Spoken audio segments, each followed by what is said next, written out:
busy news night because our other big story this evening, of course, primary night. Former Vice President Joe Biden with a big win over Senator Bernie Sanders in the Democratic primary here in Michigan.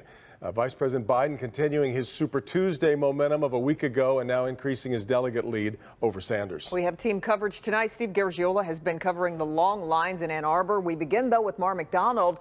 She's live at the Biden campaign watch party tonight. And Mara, what a big night for the former vice president. A huge night, Kimberly. You know, the Sanders campaign rolled in here last Friday. They threw absolutely everything they had at this primary, and it simply wasn't to be. Former Vice President Joe Biden addressing the crowds from Philadelphia just moments ago. Take a listen. All those who have been knocked down, to all those who have been counted out, left behind, this is your campaign.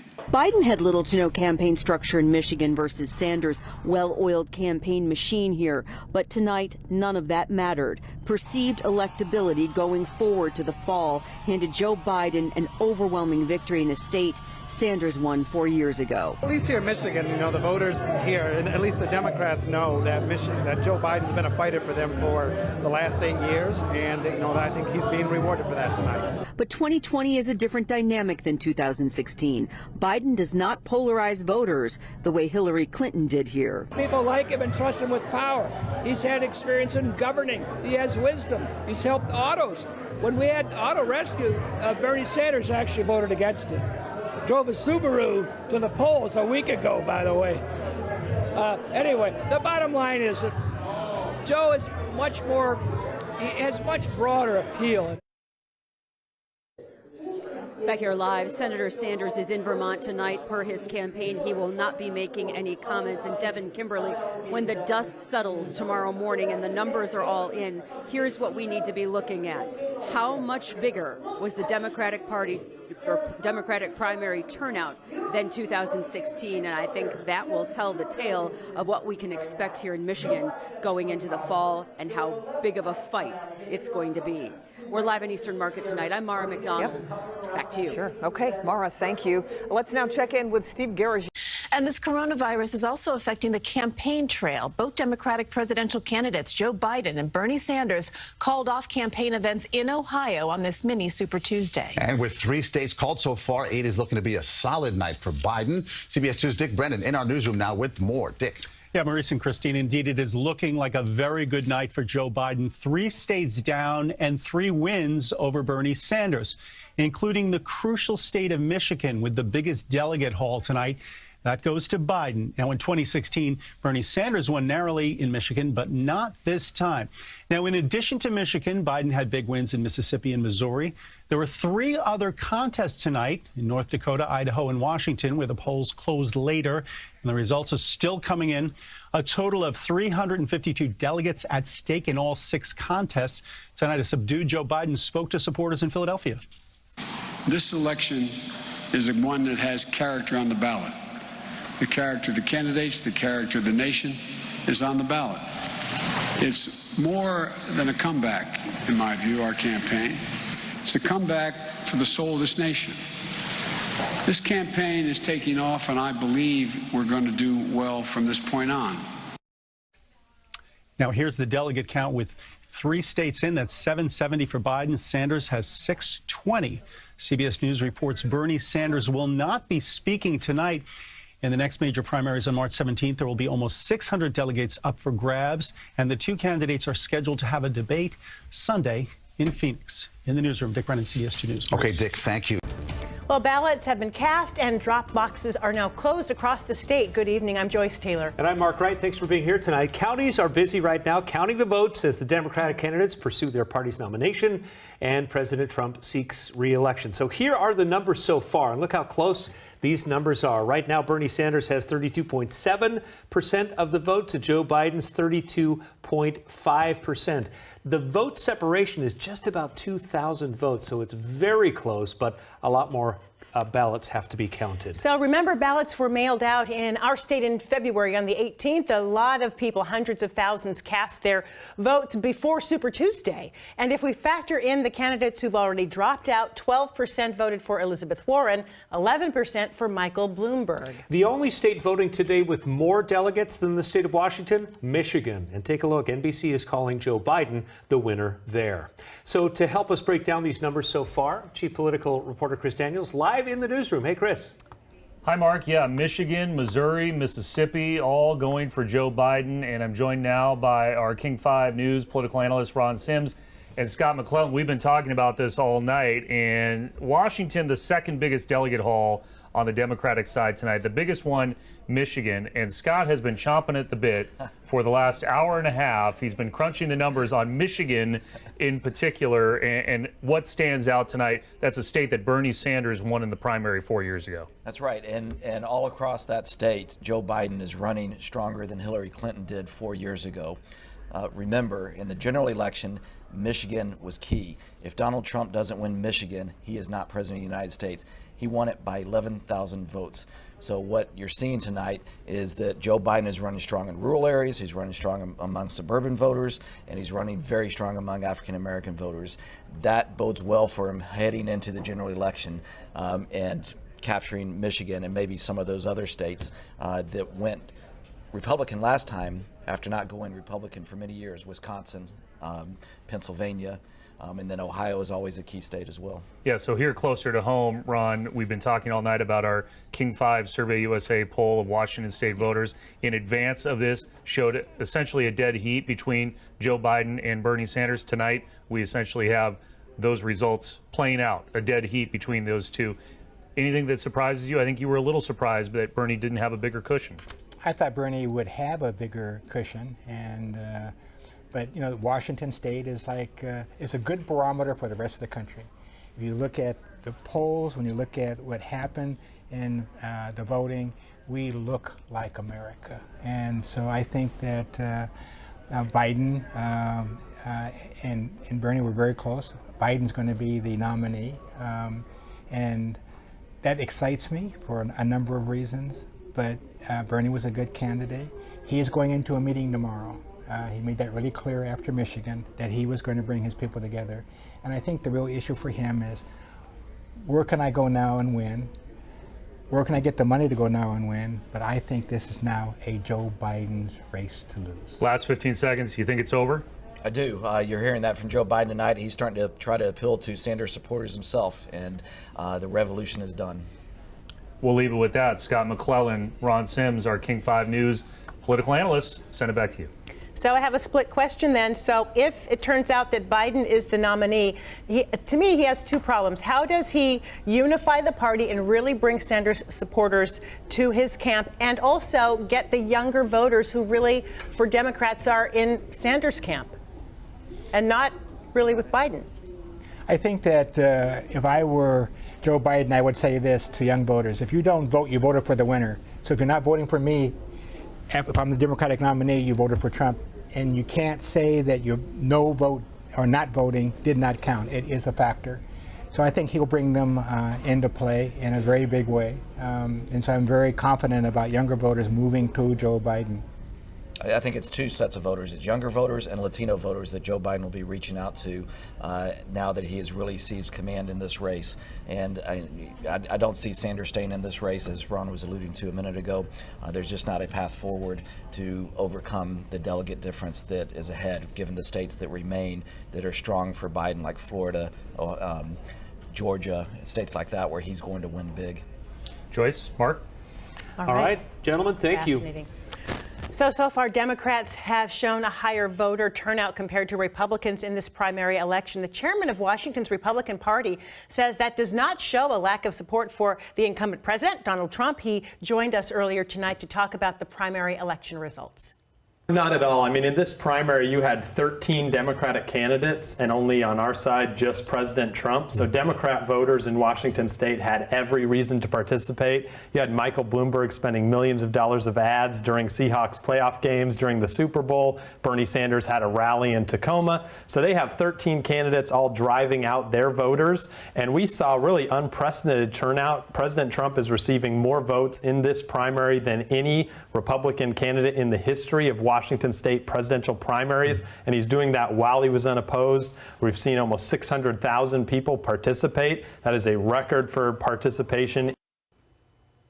As we have mentioned, Senator Sanders and former Vice President Joe Biden, they have had a slim margin between the two of them, a fraction of a percentage point. The chair of Washington's Democratic Party says while supporters are split, they all have the same end goal. I think what it means is people are divided on who they want to have carry out the ideals of the Democratic Party. We have terrific, terrific candidates. I think we all want to get to the same destination of unity and things like health care for everyone, income inequality, fixing our justice system. We might have some differences on how we get there, but the destination is the same, and Democrats will be there in November. So there has been a lot of activity at the King County Elections headquarters amid record turnout. King 5's Natalie Swaby joins us live from Renton with the story. Natalie, good evening. Oh, good evening. Yeah, we are talking about 40% turnout as of today, and of course there's still ballots to be counted. That is record-breaking for King County for a presidential primary. They tell me the previous record was 34%. Now here the doors closed at 8 o'clock tonight, but we want to show you what it looked like earlier as people were arriving here to either register and vote or to drop off a ballot today. Now in another part of the building, they were processing those ballots, and that's where workers were required to wear gloves because of coronavirus concerns. The ballots are being carefully checked, and one thing workers are looking for, voters must mark Democrat or Republican on their ballot. So far, about 24,000 people have failed to do that or to sign their ballot, and King County Elections will be contacting those people. They have until March 19th to get that party preference issue resolved and still count the ballot. If that doesn't happen, then the ballot is considered invalid. Tonight, we heard from a few voters about how they made their decision. I decided to vote for Bernie.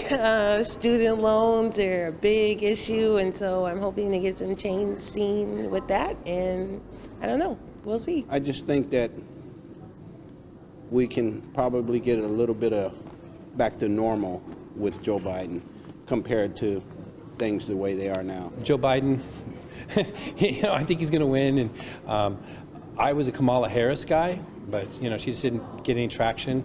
So Joe was probably my second or third pick from the beginning. But yeah, I'm okay with Joe. King County Elections says they tallied about half of the ballots tonight, and the majority of the ballots should be counted by Friday. The election should be certified by March 20th. Live in Renton, Natalie Swaby, King 5 News. All right, Natalie, thank you. So Bernie Sanders won this state's Democratic caucuses 4 years ago, but this year ballots cast in the primary election will determine who gets the delegates. King 5's Sebastian Robertson joined the Sanders supporters at a watch party tonight. So Sebastian, how are things going there? Well, what was a watch party for Senator Sanders has quickly just fizzled back into regular evening crowd in Capitol Hill, if you should say it that way. And I want to point out that it wasn't a modest crowd because the candidate can't draw. It was a modest crowd because what we've been talking about for the last week or so, which is the coronavirus. And that caused all major campaign events here in the greater Seattle area to be canceled. This was the only loosely organized Sanders event that took place in a public place that we could find. Here's what it looked like as results came down in King County just after 8 o'clock. Maybe a little over a dozen people here supporting the senator. And as we saw, this race was razor thin, and the results were a surprise to at least one King County voter. But I thought there might be still more candidates in the race tonight, honestly. I didn't expect that all of the candidates would be dropping out and coalescing around Vice President Biden.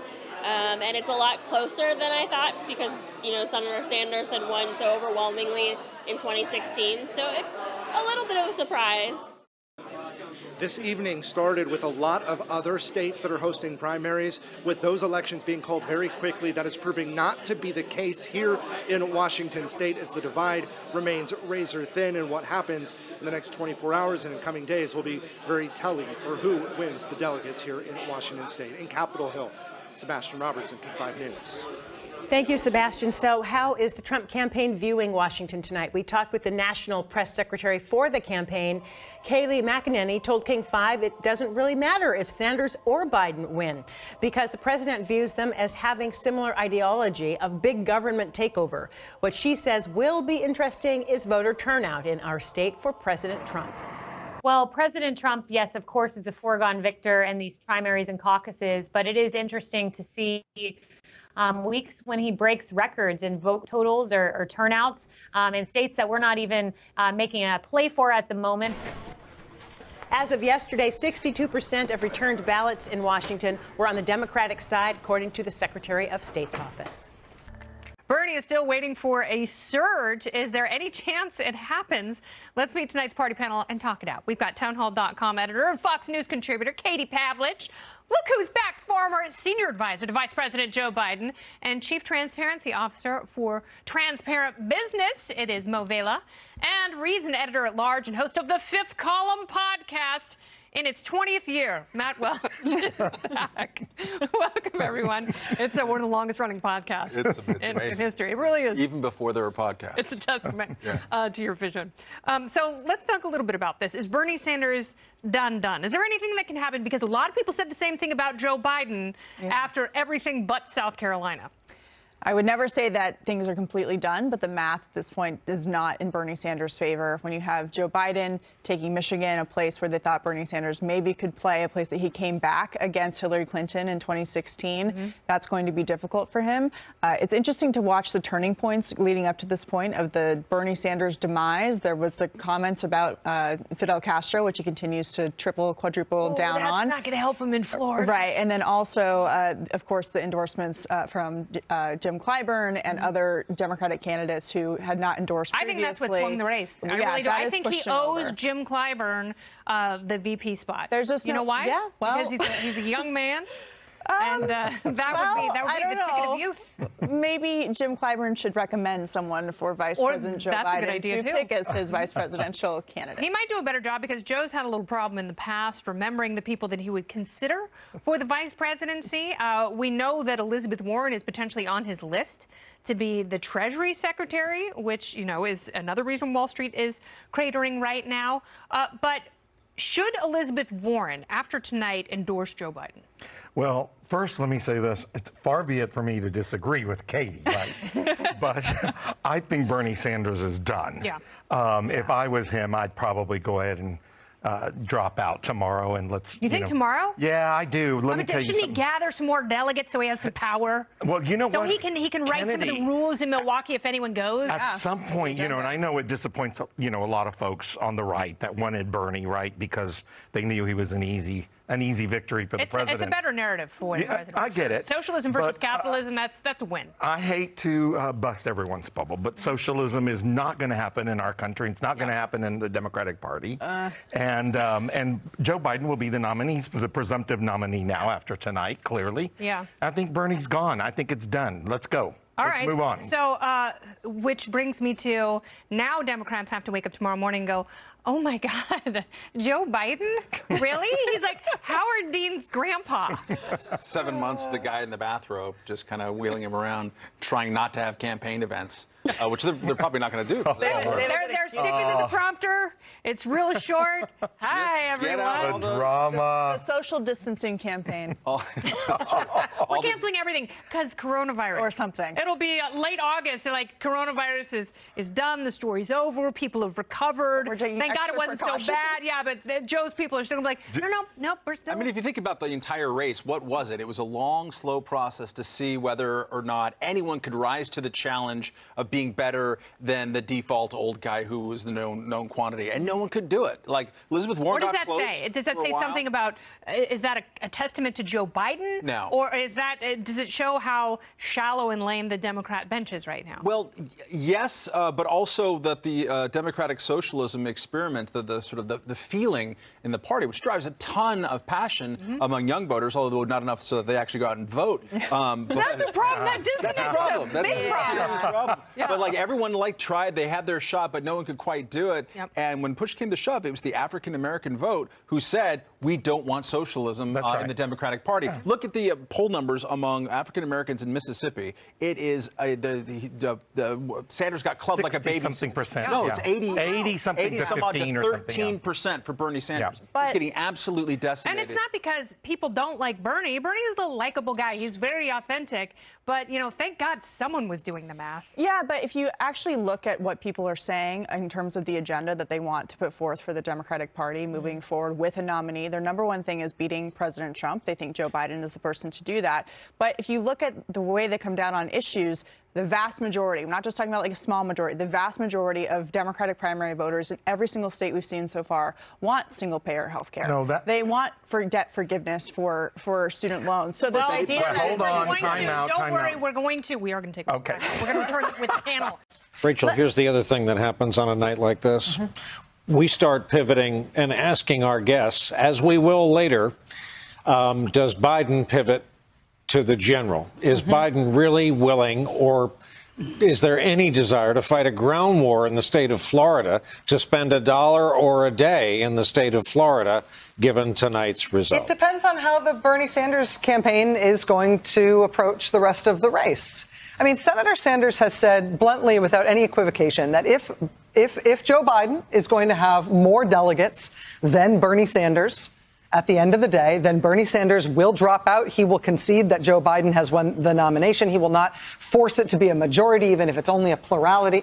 I mean, he's been clear about that. If at the end of tonight, or if at the end of this night next week, it's clear that Senator Sanders cannot put together votes from the kind of coalition that he needs to put together to credibly contest the nomination, then it's up to Senator Sanders in terms of how he wants the rest of the primary to go, because Joe Biden knows, and every Democrat knows, that you can't just pretend Senator Sanders and his movement don't exist. They do exist, and they're considerable, and they deserve respect, and they're an important part of the Democratic coalition. Being at war with them heading into the general election is suicidal. You have to proceed in a way that is going to knit the various parts of the Democratic Party back together in more than just name, but in reality. And I think that one of the things I was always sort of wondering about as we went into this, we had this divided field, was, you know, the idea of a contested convention, and there was a certain point where the 538 projection of no majority was very, very high, right? And from a standpoint of electability and Democratic unity, right, the nightmare scenario is you go into that convention with no one with a clear majority, and who knows what happens. Before Super Tuesday, what we were seeing is like what Nicole said. There's coalescing happening. There is increasingly a resounding message being sent from Democratic primary voters. There just is. We all know, I think, what's going to happen in Florida. I mean, look at what the demographics of Florida are, Florida Democrats. I mean, it just is the case that the sort of dynamics of this race have a very different feel than 2016. Because of that feeling of consolidation that was never the case with Clinton and Sanders. There was this sort of pitched back and forth. She had a lead. The Michigan was a big kind of plot twist that I think gave the Sanders folks an idea that they could carry states that they were counted out in. That's not the trajectory of what we've seen among Democratic primary voters here. Two other things that are out there. I mean, one, Donald Trump got himself impeached so that tonight wouldn't happen. Donald Trump got impeached so that he wouldn't have to run against Joe Biden. We have all covered impeachment as though it was the other big story in the headlines, split screen America. What if voters didn't split those two up and voters watched Donald Trump spend a maniacal year trying to get the mustache John Bolton to set up a foreign leader with Rudy Giuliani to sabotage Joe Biden so this wouldn't happen? Don't you think Democratic primary voters are like, ooh, let's get Trump, let's get the guy who he doesn't want to run against?